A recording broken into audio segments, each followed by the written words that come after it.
नंदुरबारच्या वागेश्वरी म्हणजे पाढावरची आई ची आपण दर्शनाला आलो आहोत। वागेश्वरीचा खरं उगमस्थान असं म्हटलं जातं। उत्तर प्रदेश आणि मध्य प्रदेश धार जिल्हा, उत्तर प्रदेशमध्ये मुख्य स्थान आहे, द्वितीय स्थान धार जिल्ह्याला निर्माण झालं। परंतु जेव्हा नंदुरबार गुजरात आणि महाराष्ट्राचा बॉर्डरवर असल्यामुळे तिकडचे भक्तगण इकडे यायला लागले आणि म्हणून एक छोटा खाणी इथे एक वागेश्वरीचं मंदिराचं निर्मिती झाली असावी असा एक कयास आहे। वागेश्वरीचा अर्थ आहे वाघांबरी, म्हणजे वाघावर बसून स्वार करणारी।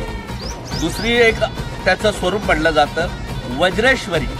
पूर्ण तुम्ही पाहिलं असेल तर हा पूर्ण पहाड आहे आणि या पहाडाच्या मध्ये बसलेली ही वज्रेश्वरी म्हणजे दगडातून निर्माण झालेली देवी। वज्र म्हणजे दगड आणि या दगडातून निर्माण झालेली देवी म्हणजे तिला वज्रेश्वरी म्हणतात। आणि म्हणून तुम्ही पाहिलं असेल की छतावर सुद्धा जे मंदिर आहे ते आता एक नावारूपाला आहे, पण मंदिरच पूर्ण पहाडामध्ये आहे। मंदिराचं एक छत सुद्धा पहाडाचं निर्माण झालेलं आहे आणि म्हणून या देवीची उपासना केल्यानंतर सौंदर्य प्राप्त होते, विद्या प्राप्त होते, त्याच पद्धतीने वक्तृत्व शुद्ध होते। वाक म्हणजे शब्द, शब्दांमध्ये ताकद निर्माण करणारी देवी म्हणजे वागेश्वरी।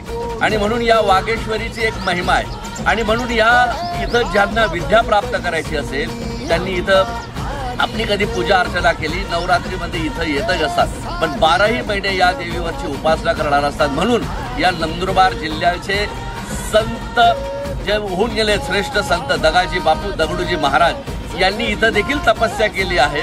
एवढेच नव्हे तर यज्ञ आदी याग त्या संतांनी इथं निर्माण केलेले आहे आणि म्हणून आज दगडू महाराजांचं दगा महाराजांचं तुम्ही पाहिलं असेल तर पूर्ण महाराष्ट्र नव्हे तर देशात त्यांचं नाव झालं आहे, कारण की त्यांच्या वाणीवरती प्रभुत्व होतं। म्हणून या वागेश्वरीच्या नवरात्रीमध्ये इथं मोठ्या उत्साहाचं निर्माण होतो जे, परंतु वागेश्वरीला माझं तरुणांना एक म्हणणं आहे, माझ्या माय भगिनींना एक म्हणणं आहे, तुम्ही ब्युटी पार्कमध्ये जाण्यात काय अर्थ नाही। अगर तुम्हाला ओरिजिनल ग्रोथ पाहिजे असेल तर या देवीची उपासना करा। ही सुंदरतेची देवी आहे, सुंदरता निर्माण करते आणि तेवढंच नव्हे तर विद्याची देवती आहे। म्हणजे अगर विद्यार्थ्यांना कधी आपलं विद्या संपादन करायचं असेल तर या देवीची उपासना तुम्हाला करावी लागेल। एवढंच नव्हे तर संगीतामध्ये सर्वात निपुण ज्याला असेल ही वाघांबरीची आहे आणि म्हणून असा या वागेश्वरीची एक महिमा आज आपण जाणून घेतली आहे। आणि